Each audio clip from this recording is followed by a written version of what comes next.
hana geberi surat idin dakwah dan hana gelarang dakwah. Cuman gemohon lipat Kapolsek dan Ramil untuk tidak dibenarkan komentar ya halu-halu lah ngampung. Alhamdulillah madang kita pegawai dakwah hana pupu hana ka halu-halu baik. Tapi nanya lu amanah bakah lam belennya wajib ke kun lagi yang belen ku apa belen tun ku baik. Tun ku baik terima nak lagi yang pakon baca kitab Allah. Man jama'a li maulidin Nabi sallallahu alaihi wasallam ya khawana wa haya'a ta'aman wa aghla makanan wa amala yusanan wa sara sababan likriati maulidin Nabi ba'asahullahu yawmal qiyamah ma'a sadiqin wa syuhada wa salihin wa yaqulu fi jannatin na'im.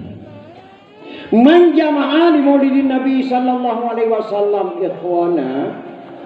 So mentang yang jak komentar ya halo-halo lang kampung. Kunjungilah beramai-ramai nanti malam di tempat kamu adakan dakwah memperingati Maulid nejak beramai-ramai penceramah Tunku Amladi pembaca kitab suci yang menyanyi dan pegah madu nyalang kitab yang nahnya menyo awakah katem tun sampai truk mulut uku ka berasa di begadah sabohnya adalah kitabnya berkata puas kasih begadah saboh adalah kitabnya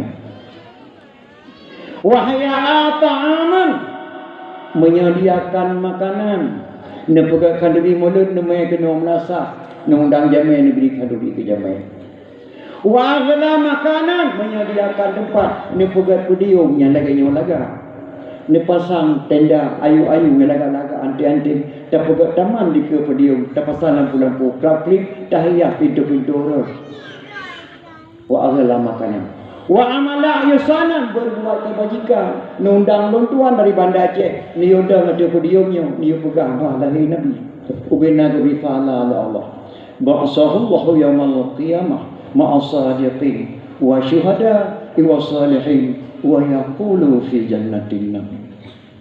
Akhir kiamat tengah akhirat dipesapat para ulama-ulama yang saleh dipesapat para ulama-ulama yang Gepesapat para ulama yang saleh akan dipesapat para ulama yang syahid akan ditemang dalam surga Jannatul Naim. Nyan be rayu fala tak pegak memperingati Maulid. So kena jak pegah memperingati Maulid hari mak ni tengok jaro tiga punya bro. Maka lo amanah ba anak lu hana Bandung nak yang jeka kena walaupun urang yang pejabat. Hangge Bandung ka kena walaupun yang pejabatnya hai gedangong siksa Allah tengah Bandung cari payah mau Bandung. Lo amanah masa dirubung benata tenging kaje kedring hanje di dawa bak ranteng timah duro lekang aso tetaila masamanya tajuk didikan wata kaje kepreman beli dia ber wata tengah na jabatan daganyo terima hukum kama hai daranggung akhirat tengah ma nakakalonnya Presiden Turki Mustafa Kemal nakalan bape nak wata ji presiden di Turki masjid dibuat ke museum, azan dilarang, anime buat tidak dibenarkan, orang menuhuh agama mak madum dilet, di balik kota Turki negara sekular diubah agama. Wadah mati Mustafa Kemal, 6 bilion mak getrek yang wang han dusut, 6 bilion cemeka han dusut wadah getrek yang